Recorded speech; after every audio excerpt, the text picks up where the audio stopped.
Roll call a little bit later. Well, joining us now is Nihad Awad, who is the Executive Director of the Council on American-Islamic Relations. There's a new poll that you're releasing today, that your organization is releasing today, about Muslim Americans in campaign 2006. What are the results? What did you find? Well, first, thank you. Good to see you again, Peter. The idea is to have a better understanding of the trends of American Muslim voters, especially at this election year.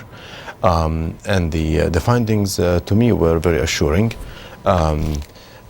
It's different than the general perception of American Muslims, their political attitudes, the level of integration in the society, where are they in the society, their level of income, their status, and so on. And it's going to be released today, and I can share with you some information. Well, let's start with party identification. According to your poll, 42% of Muslim voters identify themselves as Democrats, 17% as Republicans. That's right. What's the significance of that?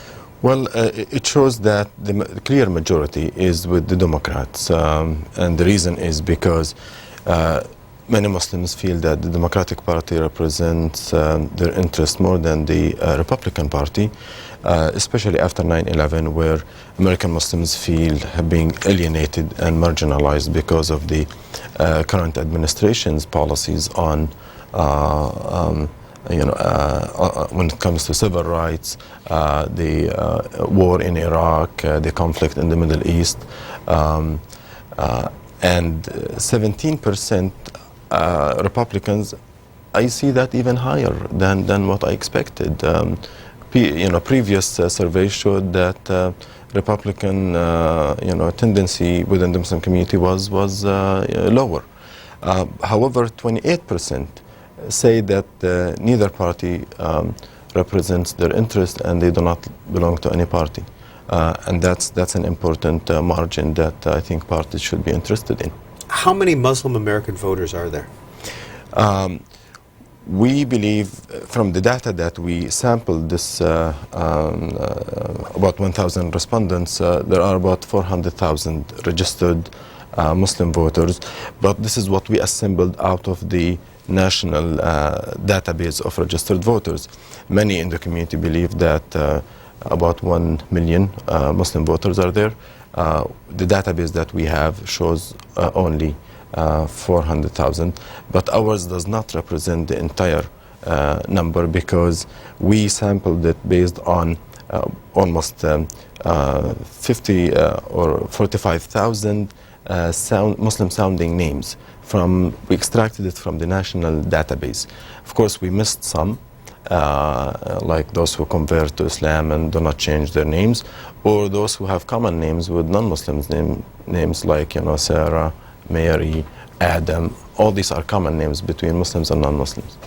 And you also talked about what the issues were that Muslims cared most about. And by the way, the numbers are on the screen in case you'd like to dial in, participate in our conversation about Muslim Americans and campaign 2006.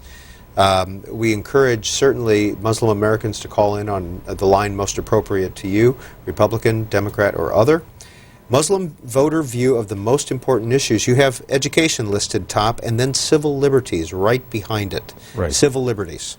Civil liberties is a critical issue. In fact, the Muslim community's experience in the United States has been identified with how much liberty they have and how much liberty has been taken away from them after 9/11. There have been some disturbing policies and legislations that Muslim Americans feel that they have been targeted because of their either ethnicity, their religious beliefs, or their political orientation, or sometimes disagreement over certain issues. And what happened after 9/11, mass deportation of people, mass arrest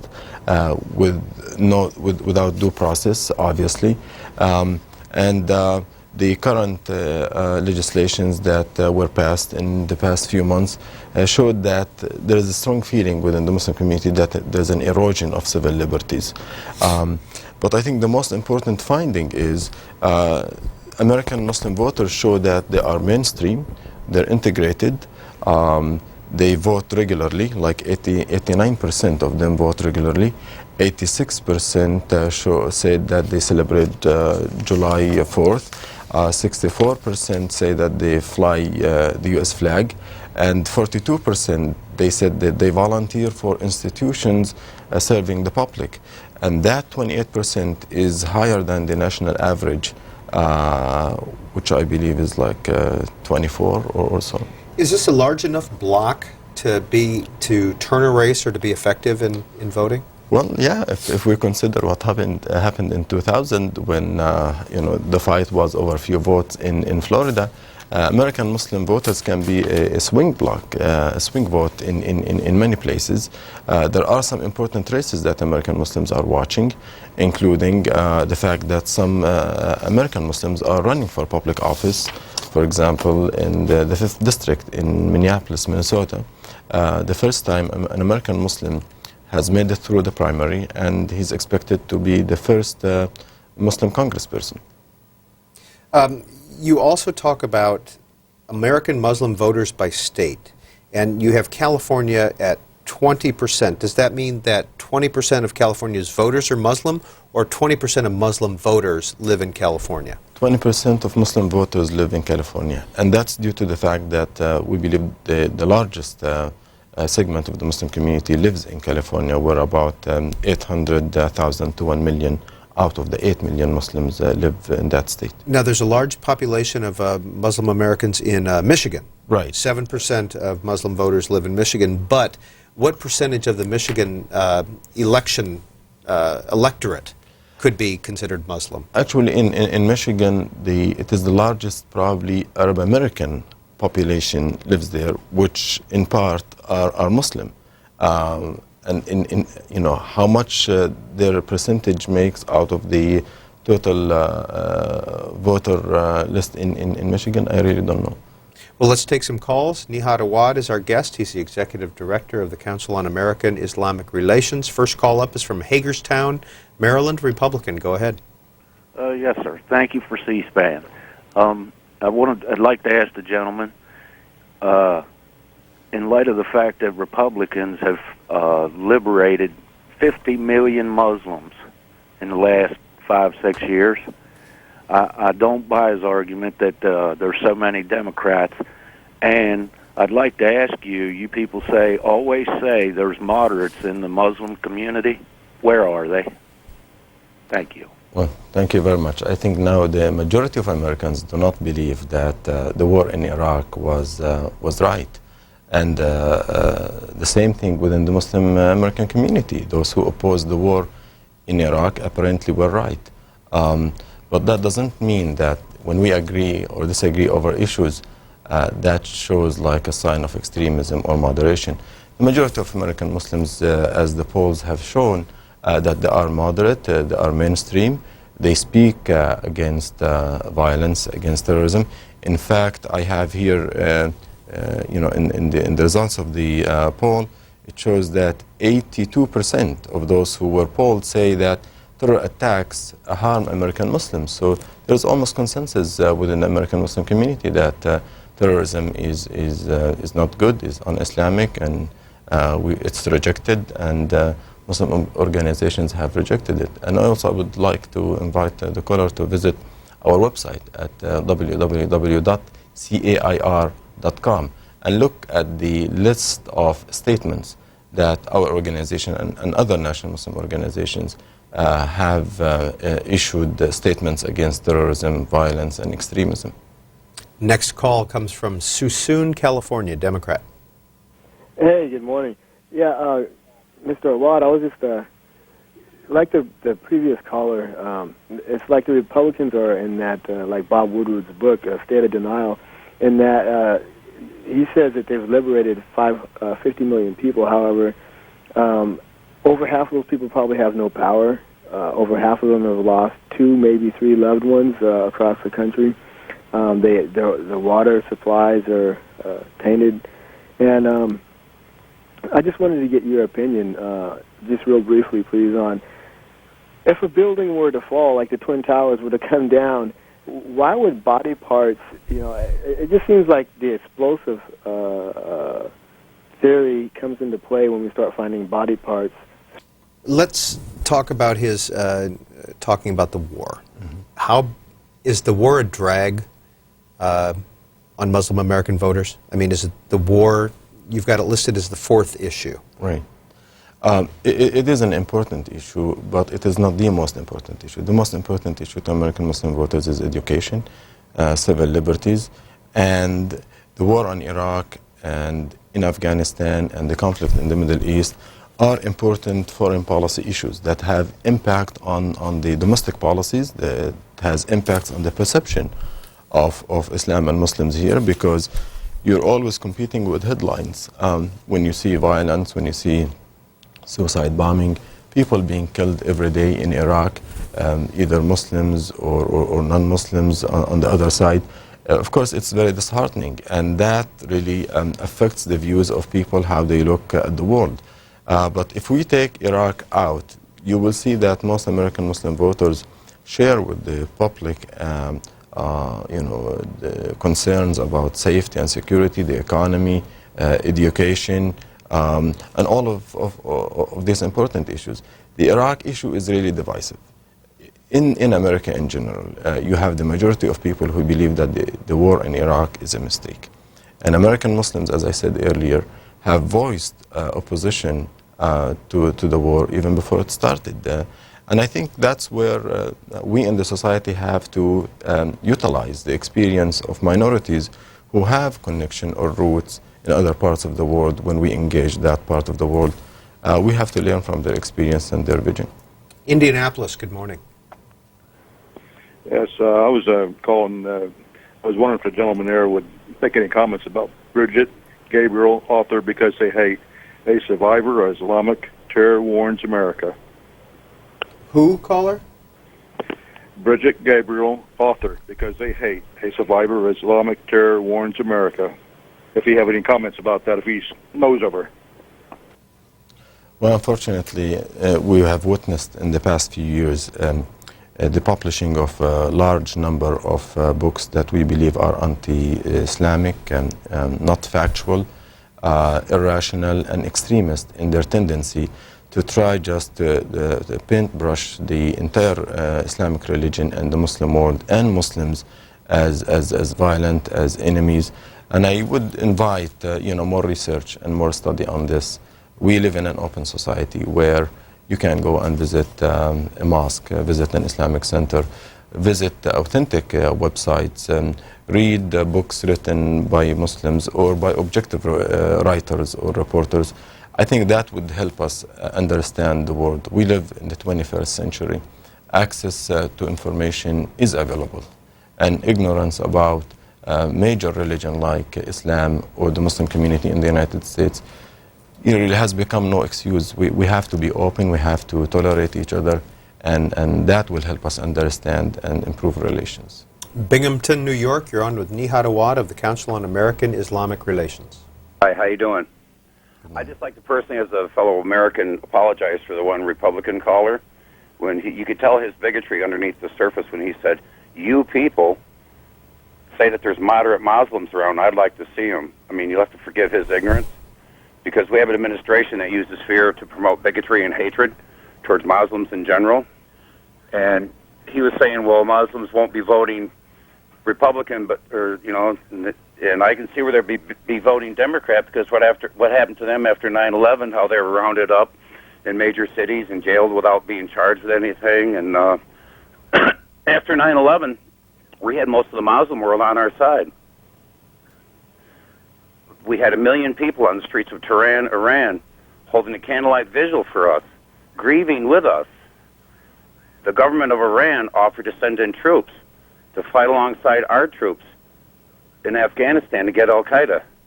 And the Bush administration's planned response to that was, you're with us or with the terrorists.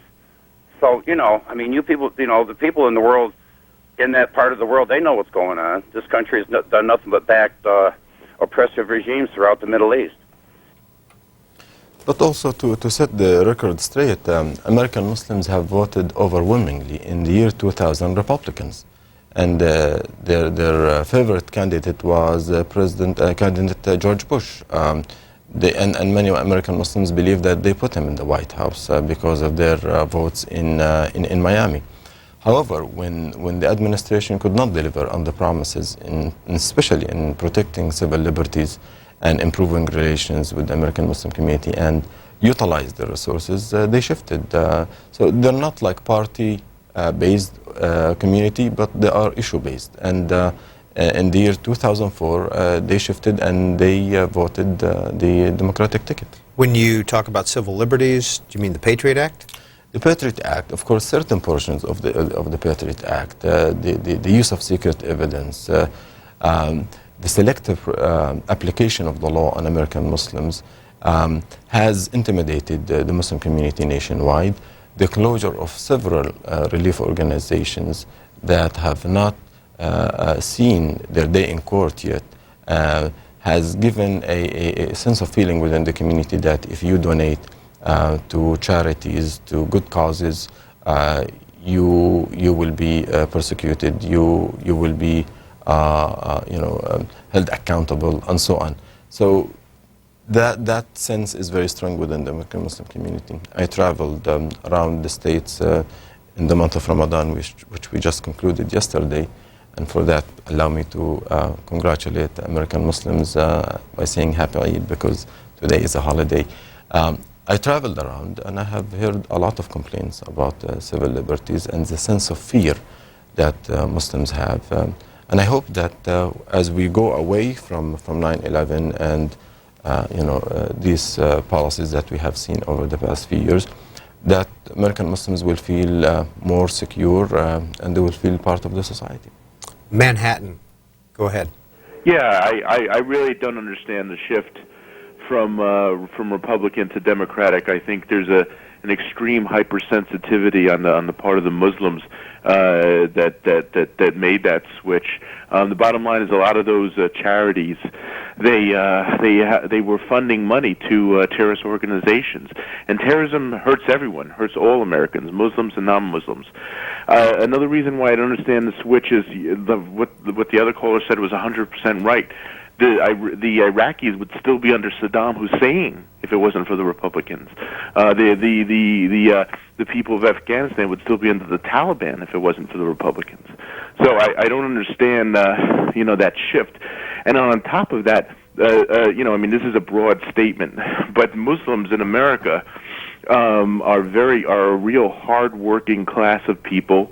They have very high incomes, a good portion of them. They're very entrepreneurial. These are all aspirations that really go more in line with Republicans rather than Democrats that want to live off of a welfare state. Muslims are very hardworking and very entrepreneurial. Oop, caller's gone. Well, I agree with the caller on some of the points he made, but I myself, I'm always trying to understand why the shift. And when you analyze it, you will see that policies, especially security-based policies, have affected the Muslim community negatively. And no one will ever defend a charitable organization that violated the law. The Muslim community feels that there was a collective punishment. That many of these relief organizations have not seen their day in court, and there was maybe no due process. Probably a year from now or 2 years after these cases are over, we can understand what justified the government taking actions against these relief organizations. But now the majority of them are closed down, and American Muslims feel that they do not or cannot practice their freedom to give. Some of them started to give cash, some of them started not even to give at all, and that really decreases their ability to participate in the good work that most Americans participate in. Time for 2 more calls. Stetsonville, Wisconsin, you're on the air. Good morning. Salam alaikum. Alaikum salam. Listen, I've just converted to Islam after spending 6 years in the North African country of Morocco, where I met my new bride, and I moved back to America here just a few months ago. And coming back, and I was in Morocco during 9/11, and so the experience of moving back here and then becoming educated into the culture here of our attitudes toward the Islamic faith. And the mind is as simple as a muscle, and I suppose questioning your beliefs and rethinking what it is that you were so ingrained into thinking about as a kid growing up. Grew up a Christian, and across from my driveway is the church, and so it was a big part of my life. And I think that the only way that we're going to be able to get out of this problem is if we begin the process of thinking our way out of this problem and realize that we have got to get out of the intellectual lockstep of whatever point of view that we have been trained to believe. And so to say that the Muslims are X, Y, or Z, the first thing you can do is begin the process of educating yourself. And in order to do that, I've found, after having been through this experience, is to begin the process of first examining my own personal beliefs, of which I was allowed then to begin to understand other people's personal beliefs. But strike and counterstrike is never going to work, and God have mercy on this country and the rest of the world if we really think we can strike and counterstrike our way out of this. We need to send in the 101st Intellectual Brigade, of which anybody can become a member by picking up a newspaper and questioning their own personal beliefs. Mr. Awad. Well, congratulations on your new life, and welcome back to the U.S. Here where we should debate openly and exchange point of views. And as you said, education is key. And this is what our organization is focusing on, providing information to the general public about American Muslims and Islam. And this survey today shows that the American Muslim community, despite what happened in the past few years, despite the general perception in some outlets as the disloyal fifth column doesn't care about America, it really cares about America. As you said, it's a vibrant community, it's growing, it's well positioned in the society to help the larger society understand Islam, the Muslim world, and I believe any administration, including the current administration, can utilize the resources, the skills, the expertise and connection of the Muslim community with the Muslim world to improve relations. It's not too late to do the right thing, and we ask people always to go to the original sources and learn about the Muslim community and Islam. Nihad Awad is a U.S. citizen. He was born in the Palestinian territories, raised in Jordan. I corrected this several times on C-SPAN. I was born in Jordan. You were born in Jordan? Yeah, but well, of course I am a U.S. citizen. We're going to make it official, and we're just going to take it right out of your bio right there. Sorry about that. He was born in Jordan. He is a U.S. citizen, studied engineering at the University of Minnesota. Correct. Last call is Fayetteville, Georgia. Go ahead. Good morning. I was wondering if you could speak briefly about a few, the lack of understanding among American people on a few issues. First is just the number of Muslims generally around the world, and the fact that it's a little under 1/5 of the population of the planet, meaning that if you look at 1 out of every 5 people on the planet, essentially one of them is a Muslim, and if that many people were some type of radical, what the impact would be.